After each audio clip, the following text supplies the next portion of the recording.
Good evening guys. Start करते हैं chapter determinant. ठीक है।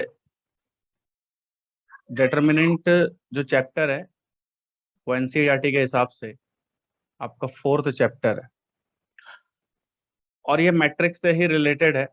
ठीक है, मैट्रिक्स जैसा ही है या यूं कह लीजिए मैट्रिक्स से रिलेटेड है। जनरली आपने जो स्क्वायर मैट्रिक्स पढ़ा था ना, स्क्वायर मैट्रिक्स, ये उसी की वैल्यू होती है। ठीक है, डिटर्मिनेंट क्या होती है? स्क्वायर मैट्रिक्स की एक वैल्यू होती है। तो आप ऐसे लिख सकते हैं कि इट इज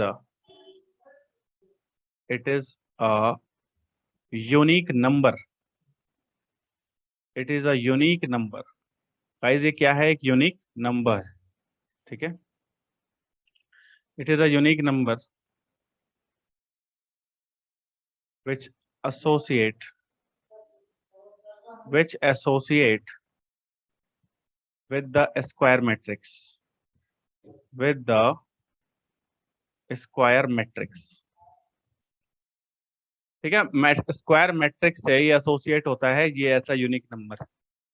ठीक है, देखिए जैसे कि मैं आपसे पूछूं कि सपोज करिए मेरे पास ए मैट्रिक्स है, कोई एक मैट्रिक्स है गाइस, और उसके अंदर लिखा हुआ है A B C D.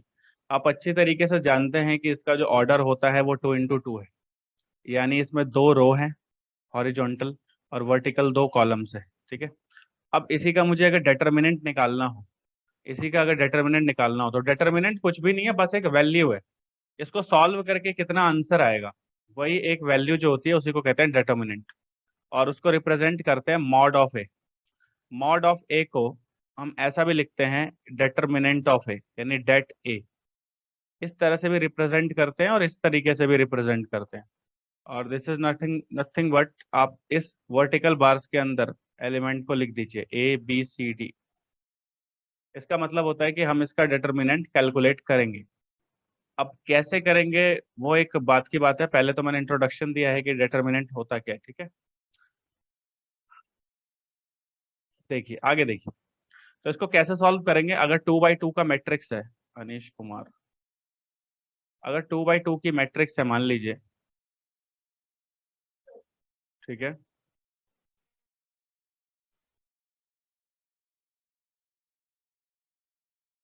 2 by 2 की मैट्रिक्स है गाइस, तो इसका डिटर्मिनेंट सॉल्व करने के लिए आपको जस्ट इससे इसको क्रॉस मल्टीप्लाई करना है, यानी a इंटू डी करना है, फिर माइनस लगाना है, और c इंटू बी करना है, यानी कि b से। यही इसके डिटर्मिनेंट की वैल्यू होगी। ठीक है, ये जो भी वैल्यू है A D minus B C. In fact हमें ये नहीं पता कि ए बी सी डी कौन से नंबर को रिप्रेजेंट कर रहे हैं, तो फिलहाल के लिए तो यही आंसर है हमारा। ठीक है, सपोज करिए आपके सामने ये एग्जाम्पल नंबर 1 था, मैं एग्जाम्पल नंबर 2 से बात करता हूँ थोड़ी सी। मान लीजिए बी मैट्रिक्स है आपके पास, ठीक है, और ये लिखा हुआ है 1 2 3 4, और यार मुझे मॉड ऑफ बी निकालना है, यानी कि डिटर्मिनेंट ऑफ बी निकालना है सिंपली। तो कितना आसानी से आप लोग कह सकते हो, है ना? क्या किया हमने, पहले तो 2 वर्टिकल बार्स के अंदर एलिमेंट्स को रखा। गाइस रिप्रेजेंटेशन बहुत ही ज़्यादा जरूरी है। इसको सॉल्व कीजिए तो 4 into 1 4 हो गया, माइनस 3 into 2 6 हो गया, यानी आंसर कितना आ गया? -2। आंसर कितना आ गया? -2। ठीक है, चलिए जल्दी से आप लोग इतना पहले नोट कर लीजिए, फिर आगे बढ़ते हैं।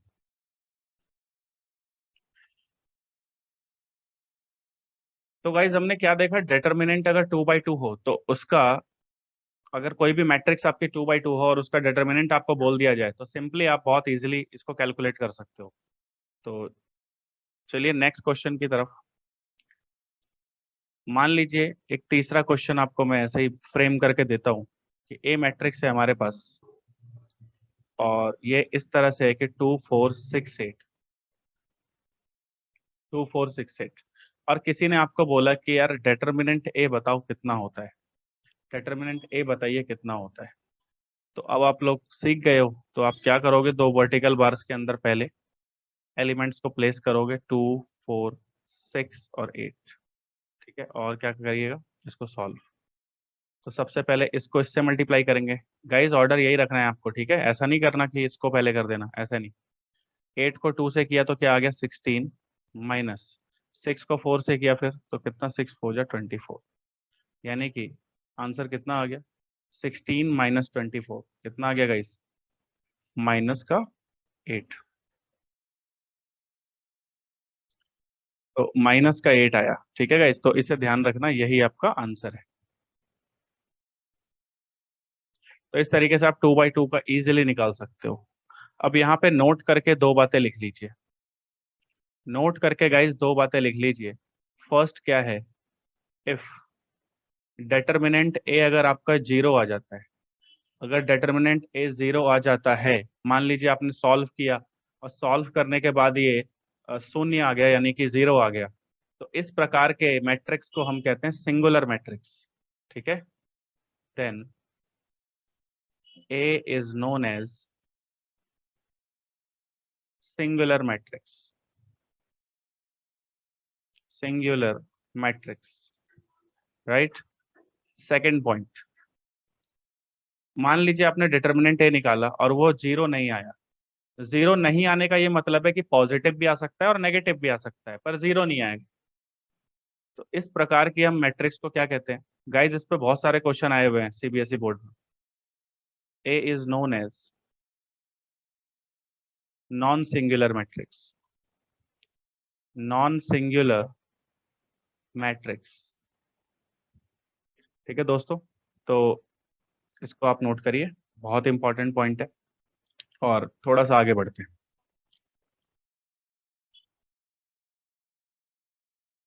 तो गाइज अगला टॉपिक जो है, जो हमें जानना है, वो है minor, minor of a determinant. किसी डिटर्मिनेंट का माइनर कैसे कैलकुलेट किया जाता है, और माइनर बेसिकली होता क्या है। गाइस सबसे पहली बात आपको ये जानना पड़ेगा कि माइनर को किस तरह से डिनोट किया जाता है। It is represented as, it is represented as MIJ। और आपको ये अच्छी तरीके से पता है कि I stands for row and J stands for column. I का मतलब रो होता है, J का मतलब कॉलम होता है। पहली बात तो हमने ये देखा कि इसे MIJ से रिप्रेजेंट करते हैं। अब ये होता क्या है गाइस, माइनर होता क्या है। माइनर किसी डिटर्मिनेंट का जब आप कैलकुलेट करते हो ना, जैसे मान लीजिए, इसका मतलब ये होता है कि minor of a determinant is an element, is an element, ठीक है। या मोर स्पेसिफिकली आप ऐसे लिखिए, मोर स्पेसिफिकली आप इस तरीके से लिखिए कि minor of an element can be defined as, can be defined as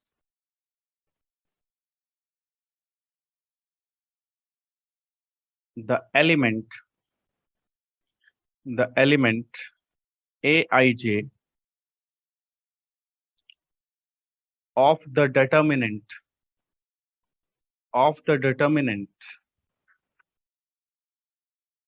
क्या लिखा देखिए, minor of a determinant can be defined as, मतलब किसी डिटर्मिनेंट के माइनर को हम इस तरह से डिफाइन करते हैं कि the element Ij of a determinant, the element Ij of the determinant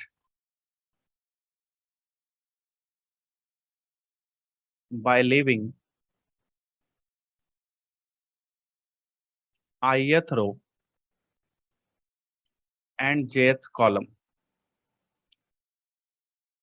मतलब अगर हम किसी भी एलिमेंट का माइनर निकाल रहे हैं, मेरी बात ध्यान से सुनिए, एक मैट्रिक्स में कई एलिमेंट होते हैं। अगर 3x3 की मैट्रिक्स है तो 9 एलिमेंट होते हैं, 2x2 की मैट्रिक्स है तो 4 एलिमेंट होते हैं। तो अगर किसी एलिमेंट का आप माइनर निकाल रहे हो, तो उस एलिमेंट का ith रो और jth कॉलम लीव कर देंगे, और लीव करने के बाद जो डिटर्मिनेंट आएगा और उसको सॉल्व करके जो भी आंसर आएगा वही माइनर। अभी एग्जांपल के तहत हमको मैं समझाऊंगा, लेकिन सबसे पहले एक दो बातें लिखिए। माइनर ऑफ अ एलिमेंट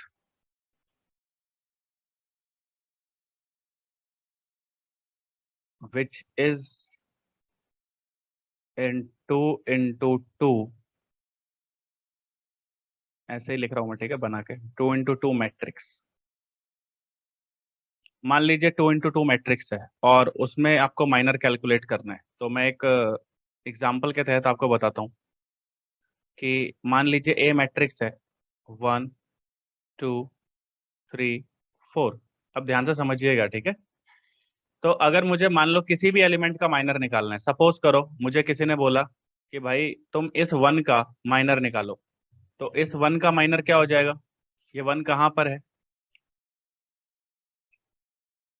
1 का माइनर क्या हो जाएगा? M11, यानी कि ये 1 कहाँ पर है? फर्स्ट रो और फर्स्ट कॉलम में। तो M11, ठीक है, फर्स्ट रो में और फर्स्ट कॉलम में। तो इसका माइनर क्या होगा? कैसे कैलकुलेट करेंगे माइनर ऑफ 1 1? तो मैंने अभी अभी बताया कि ये जिस रो में है और ये जिस कॉलम में है उसको लीव कर दो। मतलब अगर ये 1 फर्स्ट रो में है तो फर्स्ट रो को लीव कर दीजिए, ये 1 अगर फर्स्ट कॉलम में है फर्स्ट कॉलम को लीव कर दीजिए, और बचा क्या गाइस? 4। तो आंसर आया 4। ऐसे ही अगर कोई बोले इस 2 का माइनर निकालो, तो ये 2 कहाँ पर है? फर्स्ट रो में है, सेकंड कॉलम में, यानी M12 निकालिए, फर्स्ट रो सेकंड कॉलम का माइनर निकालिए। तो गाइस मैंने क्या बोला आपको कि फर्स्ट रो को लीव कर दो, सेकंड कॉलम को लीव कर दो, बचा क्या? 3। तो आंसर आया 3। ऐसे ही आपसे कोई पूछे सेकंड रो और फर्स्ट कॉलम का माइनर निकालिए, तो ये रहा सेकंड रो, ये रहा फर्स्ट कॉलम, यानी वो पूछना चाह रहा है इस 3 का माइनर। तो इस 3 का माइनर क्या होगा? सेकंड रो लीव कर दो, सेकंड रो को लीव कर दीजिए, फर्स्ट कॉलम को लीव कर दीजिए, बचा क्या गाइस? 2। तो ये 2 आंसर आया। अब सेकंड रो सेकंड कॉलम का माइनर क्या होगा? तो सेकंड रो ये रहा, सेकंड कॉलम ये रहा, यानी 4 की बात कर रहे हैं। 4 का माइनर क्या होगा? तो 4 जिस रो में है उसे लीव कर दो, यानी सेकंड, और जिस कॉलम में है सेकंड कॉलम में उसे भी लीव कर दीजिए, तो बचा क्या? 1। तो इस तरह से हम देख सकते हैं कि टोटल नंबर ऑफ माइनर, अगर आपसे कोई जस्ट पूछ ले total number of minor in 2 into 2 matrix, 2 into 2 matrix, तो हमेशा ही ये 4 आता है। देखो 1 2 3 4, हालांकि 1 मार्क में आपसे पूछा जा सकता है। और आपसे अगर ये पूछे कि total number of minor in 3 into 3 matrix, 3 into 3 matrix, तो मुझे पता है इसमें 9 एलिमेंट होते हैं तो 9 ही माइनर होंगे। इसमें 4 एलिमेंट होते थे तो 4 माइनर होते थे, ठीक है। तो बहुत सिंपल है, इस तरह से माइनर आपका क्लियर हो गया होगा। गाइस हमने माइनर कंप्लीट कर लिया, अब बात करेंगे कोफैक्टर की। Cofactor of A matrix, cofactor of A matrix, ठीक है, कोफैक्टर ऑफ अ मैट्रिक्स। तो वैसे तो कोफैक्टर ऑफ एन एलिमेंट लिखिए आप लोग, मैट्रिक्स मत लिखिए, एलिमेंट लिखिए मोर स्पेसिफिक बनाने के लिए। तो अगर किसी एलिमेंट का हम कोफैक्टर निकालते हैं तो उसका गाइज एक फॉर्मूला होता है, जो कि मैं लिख रहा हूँ, CIJ इज इक्वल टू -1 पे power I plus J MIJ। कई लोग कोफैक्टर को A से रिप्रेजेंट करते हैं, तो AIJ, डोंट बी कंफ्यूज, आप कोई एक सिंबल चलाओ। वैसे मैं पर्सनली C को प्रेफर करता हूँ, सो C से डायरेक्टली पता चलता है कोफैक्टर, तो आप लोग C को ज़्यादा प्रेफर कर सकते हो। तो कोफैक्टर कैसे निकलता है? देखिए बहुत आसान है, आप सबके सामने फॉर्मूला लिखा हुआ है। 2 into 2 मैट्रिक्स है, मान लीजिए 2 3 4 और 5। मुझे किसी ने बोला कि इस 2 का कोफैक्टर क्या है, इस 2 का कोफैक्टर क्या है, तो सबसे पहला काम क्या होगा? माइनर निकाल लेता हूँ मैं। माइनर क्यों निकालना जरूरी है? क्योंकि आइडेंटिटी में आप देखिए माइनर आ रहा है, आइडेंटिटी में अगर आप ध्यान से देखो तो माइनर यहाँ पे लिखा हुआ है, M11 M12 M21 M22। अभी हमने माइनर सीखा था, तो मुझे नहीं लगता आपको ज़्यादा प्रॉब्लम होगी इसमें। तो फर्स्ट रो फर्स्ट कॉलम को लीव करो, 5 आ रहा है तो 5 लिखो। फर्स्ट रो सेकंड कॉलम को लीव करिए, 4 आ रहा है तो 4 लिखिए। सेकंड रो फर्स्ट कॉलम को लीव करो, आंसर आया 3। सेकंड रो सेकंड कॉलम को लीव करो, आंसर आया 2। ठीक है, तो ये हमने माइनर कैलकुलेट कर लिया। अब जैसे मैं C11 निकालूंगा, यानी कि CIJ है ना गाइस, कोफैक्टर CIJ, तो I की जगह 1 और J की जगह 1, तो C11 अगर मैं निकालता हूँ तो क्या होगा, -1 पे पावर I प्लस J, यानी 1+1 MIJ। एकदम मैंने कुछ नहीं किया, जस्ट I और J की वैल्यू रखी है, ठीक है। तो आप लोग मुझे बताओ कि 1+1, -1 पे कितना पावर आ जाएगा, -1 पे पावर आ जाएगी 2, M11। अच्छा, -1 पे इवन पावर है तो पॉजिटिव रहेगा, तो मुझे इस नेगेटिव से कोई दिक्कत नहीं है, मतलब ये क्वांटिटी पॉजिटिव आएगी। तो इफेक्टिवली आंसर हमारा M11 आ गया, यानी कि 5। ठीक है, तो यहाँ मैं कह सकता हूँ 1 का जो कोफैक्टर है 2 × 2 में, वो जस्ट एक माइनर के ही बराबर है। अब C12 लिखते हैं, तो C12 सेम I और I की वैल्यू 1 है, J की वैल्यू 2 है। इधर लिखिए 1+2 M12। ठीक है दोस्तों, -1 पे पावर कितना है यार, 3 है, 2 और 1 तो 3 हो गया ना, और M12। तो -1 पे ऑड पावर है, देखो दो बातें याद रखो। वैसे तो मैं, अगर -1 पे पावर n है ना, तो ये -1 भी आता है और ये +1 भी आता है। -1 कब आएगा, जब n ऑड होगा, और +1 कब आएगा, जब n इवन होगा। आई थिंक आपको ये सारी बातें आती होंगी। तो यहाँ पे एक माइनस तो आएगा ही आएगा। और M12 गाइस कितना है, 4 है, तो आंसर आया -4। बात करते हैं C21 की, तो -1 पे पावर 2+1 M21, ये भी गाइस 3 पावर आएगी इसके ऊपर, और M21, तो एक माइनस आएगा और 21 की वैल्यू 3 है। माइनर 21 की वैल्यू देखिए यहाँ पे 3। अब बात करते हैं C22, यानी -1 पे पावर 2+2 M22, तो देखिए -1 पे इस बार इवन पावर आ गई, यानी कि 4। और यहाँ पर हम क्या कर सकते हैं, सीधा पॉजिटिव क्वांटिटी आएगी तो सीधा 2 लिख सकते हैं। तो ये हमने सबके ही क्या कर लिए, कोफैक्टर कैलकुलेट कर लिए। अब नाउ, अब वैसे तो मैंने आपको सिर्फ कोफैक्टर निकालने को बोला है, पर अगर कोफैक्टर मैट्रिक्स अगर कोई बोले आपको बनाने को, तो कुछ भी नहीं है। देखिए कोफैक्टर मैट्रिक्स कैसे बनाएंगे, कोफैक्टर मैट्रिक्स के अंदर कोफैक्टर एलिमेंट हो जाएंगे, ठीक है। तो कोफैक्टर के एलिमेंट क्या क्या हो गए, देखिए यहाँ पे देखिए 5, -4, -3 और 2। तो इसी ऑर्डर में लिखना है आपको, 5, -4, -3 और ये 2। ये होता है कोफैक्टर मैट्रिक्स, जिसके अंदर कोफैक्टर के एलिमेंट होते हैं। तो इस स्लाइड में हमने क्या क्या सीखा, कोफैक्टर क्या होता है, 2 × 2 मैट्रिक्स का कैसे कैलकुलेट किया जाता है, और फिर उससे कोफैक्टर मैट्रिक्स कैसे बनाई जाती है, ठीक। और टोटल नंबर ऑफ कोफैक्टर अगर कोई आपसे पूछ ले, total number of cofactor in 2 × 2 matrix, तो सेम माइनर की ही तरह है। कितना हो जाएगा आंसर, 4। नंबर ऑफ एलिमेंट्स 4 हैं, तो टोटल नंबर ऑफ कोफैक्टर भी 4 है।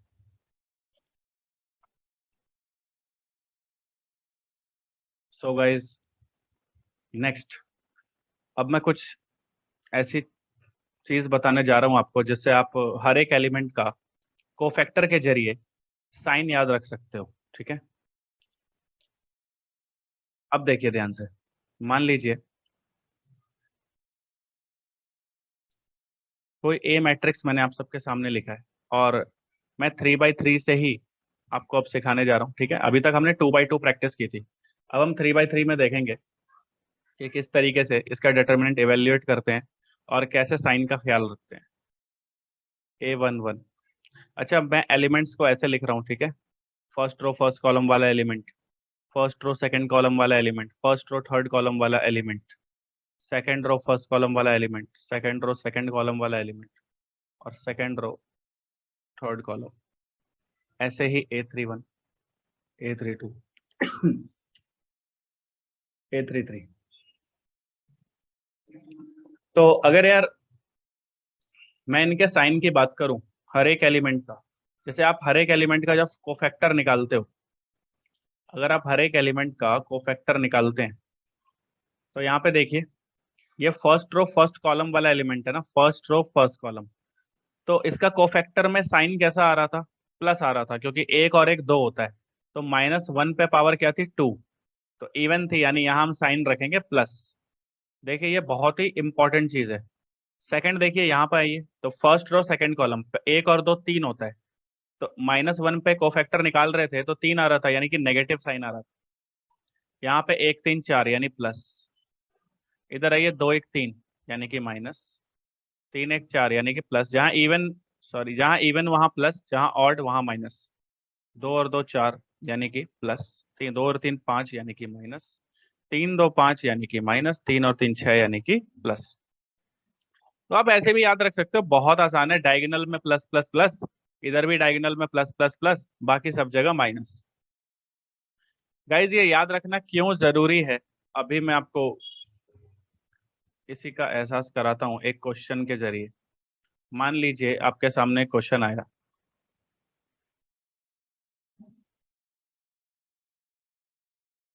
1 2 1 3 1 2 1 3 2 4 1 1 2, ठीक है। और मैंने आपसे बोला इसका डिटर्मिनेंट निकाल के बताओ। अब देखिए ध्यान से, लेकिन मैंने एक क्वेश्चन बोला आपसे कि इसका डिटर्मिनेंट बताइए, एक्सपेंडिंग अलोंग R1, R1 के अलोंग इसको एक्सपेंड करिए और फिर इसका डिटर्मिनेंट बताइए। अब गाइस थोड़ा सा आप ध्यान दीजिए कि R1 क्या है, R1 के एलिमेंट तो ये रहे, ये R1 के एलिमेंट, इनके अलोंग इससे एक्सपेंड कीजिए और वैल्यू निकालिए, ठीक है। तो किस तरीके से हम लोग इसे कैलकुलेट करते हैं, डिटर्मिनेंट कैसे निकालते हैं, तो सबसे पहले तो आपको ऐसे लिखना पड़ेगा और इस वर्टिकल सेल के अंदर इन सारे एलिमेंट को प्लेस करना पड़ेगा। पहला स्टेप तो गाइज यही होता है, ठीक है। अब मुझे बोला गया है R1, तो मेरा फोकस सिर्फ R1 पे होना चाहिए, मेरा फोकस सिर्फ R1 पे होना चाहिए। तो गाइज क्या करते हैं, बहुत आसान है। सबसे पहले आप कौन सा एलिमेंट सेलेक्ट करोगे R1 में अगर जा रहे हो, एक्सपेंडिंग अलोंग R1 का मतलब है कि मुझे R1 में चलना है, मेरी डायरेक्शन ये होनी चाहिए, ठीक है, R1 की तरफ चलना है। तो जब मैं इस रास्ते पे जाऊंगा तो पहला एलिमेंट कौन मिलेगा मुझे, 1, लेकिन इसका साइन देखना पड़ेगा, साइन कैसा है, प्लस, प्लस है तो कोई दिक्कत नहीं है, सिर्फ 1 लिखो, यहाँ पे क्या लिखो, 1। पहला एलिमेंट कौन आया, 1, तो हमने 1 लिख दिया। उसके बाद, उसके बाद इसका माइनर लिखते हैं हम लोग, क्या लिखते हैं, माइनर। तो माइनर यानी ये वाला रो कैंसिल हो जाएगा और ये वाला कॉलम कैंसिल हो जाएगा, क्योंकि 1 जिस रो में है और जिस कॉलम में है वो लीव कर देते हैं हम लोग, और जो बच जाता है उसको हम यहाँ लिखते हैं, और इसी को माइनर भी कहते हैं। 3 × 3 का माइनर तो यही है, ठीक है। गाइज इस 1 का काम तो हो गया, थोड़ा सा और आगे चलते हैं, तो रास्ते में कौन आता है, 2, लेकिन इसका साइन कैसा है, ऊपर देखिए, साइन माइनस है, इसका मतलब अब मुझे -2 लिखना पड़ेगा, +2 नहीं, इसीलिए साइन इंपॉर्टेंट है। फिर मैंने बनाया डिटर्मिनेंट, ये वाला 2 जो है ना यार, ये कौन से रो में है, फर्स्ट रो में, और कौन से कॉलम में है, सेकंड कॉलम में है। तो ये जिस रो में है और ये जिस कॉलम में है उसको लीव कर दीजिए, उसको लीव कर दीजिए, बचा क्या, 3 4 1 2, जो बच गया माइनर में वो लिख दीजिए। आपको पता ही है माइनर का मतलब ही होता है कि जिस एलिमेंट का माइनर निकाल रहे हैं उसका रो और कॉलम हम नहीं लेते। उसके बाद गाइस बात आई इस 1 की, तो इस 1 के आगे साइन कौन सा लगाएंगे, प्लस, तो यहाँ +1 लिख दिया है ना। उसके बाद, उसके बाद ये कौन से रो में है, फर्स्ट रो में, कौन से कॉलम में है, थर्ड कॉलम में, तो ये कैंसिल हो गया, बचा क्या, 3 2 1 और 1, तो यहाँ लिखिए 3 2 1 और 1, बस इतनी ही मेहनत थी। इसके आगे कोई मेहनत नहीं करनी, आपको बस सॉल्व करना है।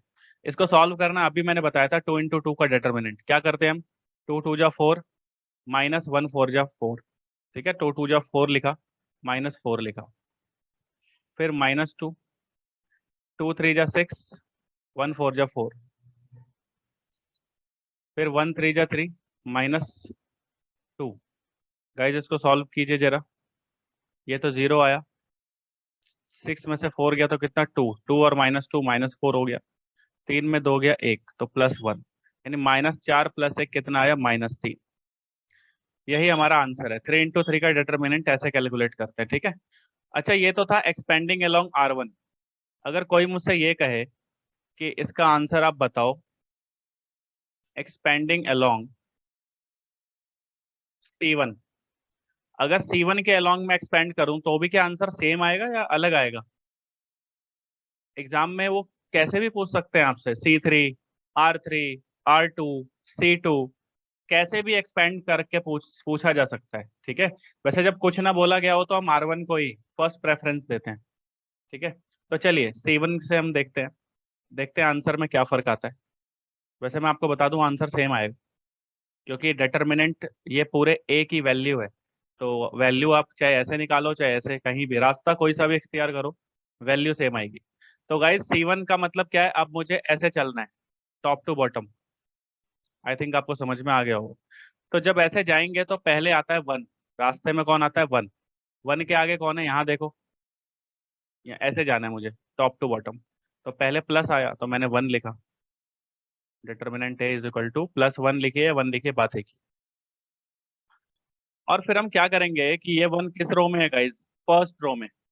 और किस कॉलम में है, फर्स्ट कॉलम में। इसे लीव कर दीजिए, बचा क्या 2 4 1 2। तो यहाँ लिखा 2 4 1 2। उसके बाद और नीचे गए तो रास्ते में आया 3, लेकिन साइन देखेंगे 3 कैसा है भाई, यहाँ देखो माइनस है। तो यहाँ लिखा हमने -3, फिर लगाया एक डिटर्मिनेंट माइनर लिखने के लिए। ये गाइस कौन से रो में है, ये सेकंड रो में है। और ये कौन से कॉलम में है, फर्स्ट कॉलम में है। इसे लीव कर दो तो बचा क्या 2 1 1 2, 2 1 1 2। उसके बाद रास्ते में कौन आया, 1 आया। इस 1 को लिखिए प्लस साइन के साथ। और फिर ये कौन से रो में है, थर्ड रो में, फर्स्ट कॉलम कट गया तो 2 1 2 4 कितना आया यार, तो दोस्तों आया 2 1 2 4। क्या आप इसको सॉल्व नहीं कर सकते? आप में से हर कोई इसको बहुत इजीली सॉल्व कर लेगा। 2 2 जा 4, -4, ये तो 0 आ गया। 2 2 जा 4, -1, 4 2 जा 8, -2। इसको जरा सॉल्व करिए, देखते हैं कितना आता है। 4 में 1 गया 3, 3 को -3 से किया माइनस का 9, 8 में से 2 गया तो गैस कितना होता है 5, ठीक है। 4 में 4 गया 0, 4 में 1 गया 3, 3 3 जा 9, ठीक है। 8 में 2 गया 6 होता है, क्या कर रहा हूँ मैं। तो -9 + 6 कितना हो गया, -3। तो आप मुझे खुद बताइए क्या आंसर में कोई ऐसी समस्या आई? तो आप किसी भी रो के अलोंग एक्सपेंड कीजिए, किसी भी कॉलम के अलोंग एक्सपेंड कीजिए, आंसर विल रिमेन सेम, क्योंकि डिटर्मिनेंट पूरी वैल्यू को शो करता है मैट्रिक्स की, ठीक है दोस्तों।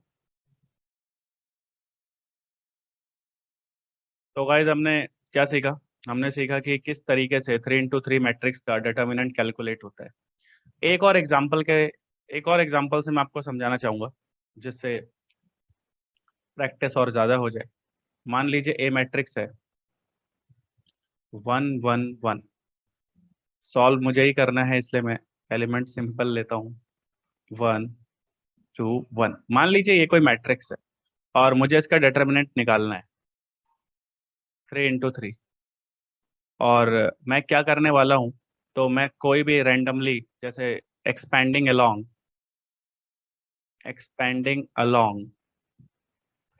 R3। जनरली होता क्या है कि लोग R1 से ही करते हैं, आप किसी को भी ऑब्जर्व कर सकते हो, वो ज़्यादातर प्रेफर इसी को करते हैं। लेकिन गाइस पेपर में तो यार कुछ भी पूछा जा सकता है, तो आपको हर जगह से ही तैयार रहना होता है। तो चलिए स्टार्ट करते हैं। R3 पे फोकस करो, R3 ये है, इस वाली रो को हम R3 कहते हैं। तो हम जैसे जैसे इसमें बढ़ते जाएंगे वैसे वैसे हम चीज़ों को एक्सपेंड कर रहे होंगे। जैसे फर्स्ट एलिमेंट कौन आया गाइस, 1, तो 1 लिखो। अच्छा, साइन बहुत मैटर करता है, तो साइन पहले ही बना लो आप। ये थर्ड रो फर्स्ट कॉलम है तो प्लस, ये थर्ड रो और सेकंड कॉलम है तो माइनस, और ये थर्ड रो थर्ड कॉलम है तो प्लस, सिंपल। तो पहले 1 लिखिए, फिर क्या करिए, माइनर लिखिए। तो जब आपने 1 सेलेक्ट किया तो ये वाला 1 थर्ड कॉलम में है, तो ये कैंसिल हो गया। और थर्ड रो में है, सॉरी, थर्ड रो में है तो ये कैंसिल हो गया। फर्स्ट कॉलम में है तो ये भी कैंसिल हो गया। तो बचा क्या, 1 1 2 1। तो यहाँ लिखा हमने 1 1 2 1। अब बारी आती है इस 2 की, इस 2 की बारी आती है, तो इसके साथ माइनस लगा हुआ है तो -2 लिखिए। -2 लिखिए। उसके बाद ये वाला रो कैंसिल हो जाएगा, ये रो तो हमेशा ही कैंसिल होगा, और सेकंड कॉलम कैंसिल होगा इस बार। तो बचा क्या, 1 1 0 1 1 1 0 1। उसके बाद बारी आती है इस 1 की, ये वाला जो 1 है। और अब आप इजीली बता सकते हो कि थर्ड रो कैंसिल कर दो और थर्ड वाला कॉलम लीव कर दो। अच्छा, कैंसिल बोल रहा हूँ मैं, वैसे लीव बोलते हैं, कि लीव कर दिया, ठीक है। थर्ड रो लीव कर दिया, थर्ड कॉलम लीव कर दिया, तो जो बच गया वही माइनर है, 1 1 0 2। और इसको एक्सपेंड कर लीजिए, तो 1 1 जा 1, -2 1 जा 2, -2, 1 1 जा 1, -0, +1, 2 1 जा 2, -0 1 जा 0। तो गाइस इसको सॉल्व कर लीजिए, you will get your answer. 1 -2 -1 होता है, और ये -2 ही होगा, और ये 2 होगा। देखिए ये तो कैंसल आउट हो गया, आंसर आया -1। Very good. ठीक है, तो इस तरीके से आप 3 by 3 की मैट्रिक्स को कैसे भी उसका डिटर्मिनेंट निकाल सकते हो। अगर पेपर में बोले वो C1 के अलोंग एक्सपेंड करो, C2 के अलोंग करो, C3 के अलोंग करो, कैसे भी बोले आप इजीली उसको कर पाओगे। अब मैं कुछ CBSE बोर्ड में आए हुए क्वेश्चंस लेता हूँ और देखते हैं कि किस तरह से उन्होंने पूछा था इसी चीज को। ठीक है, तो आप सभी लोग रेडी रहें।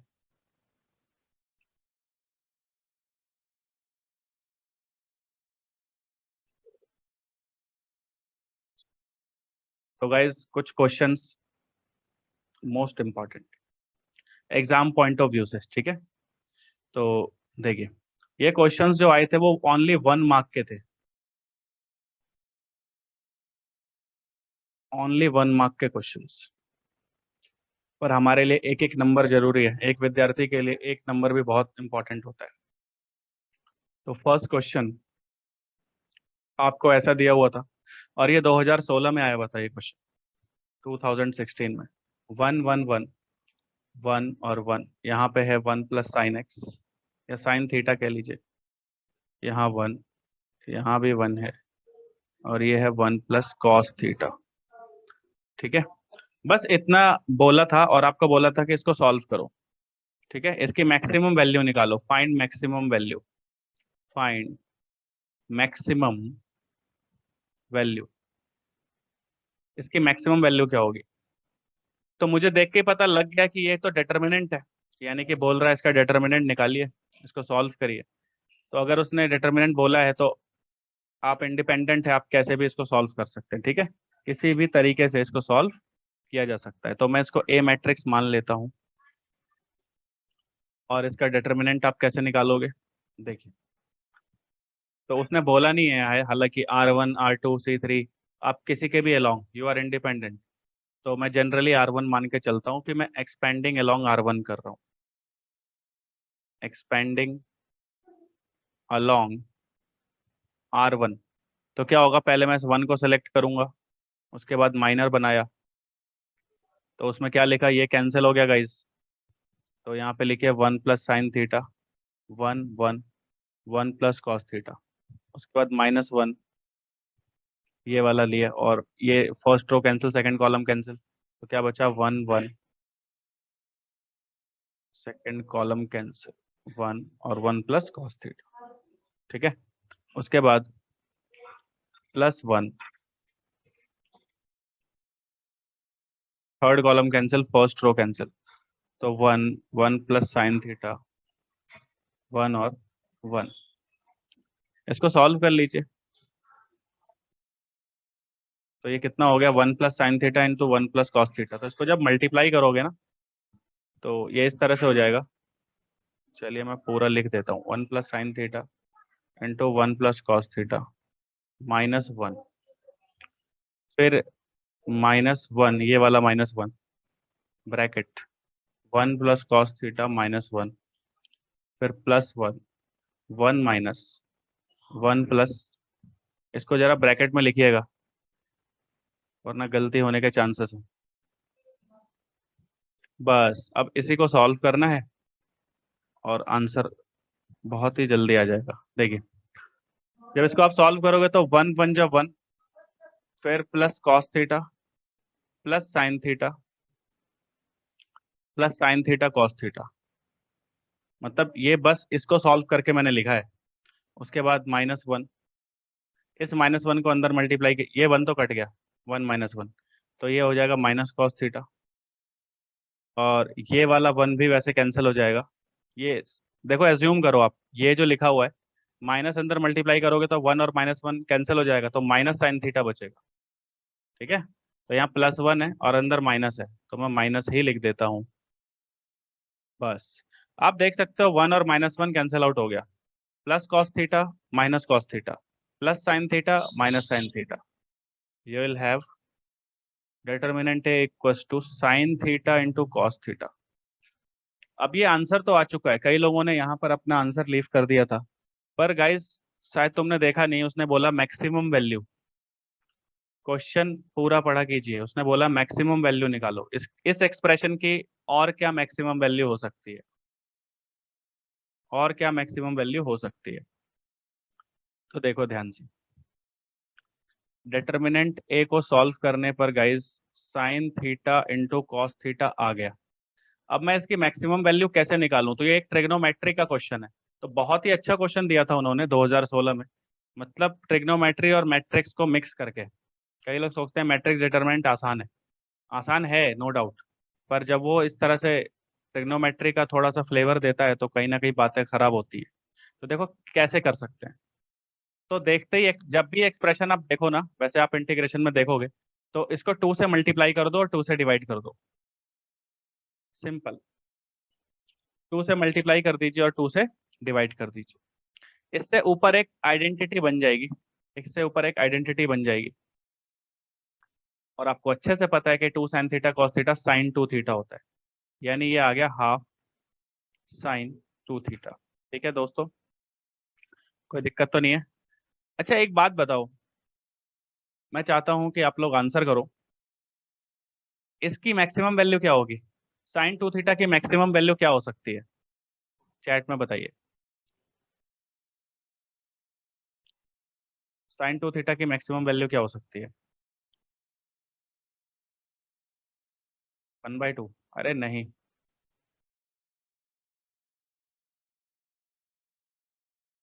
Only one, only one,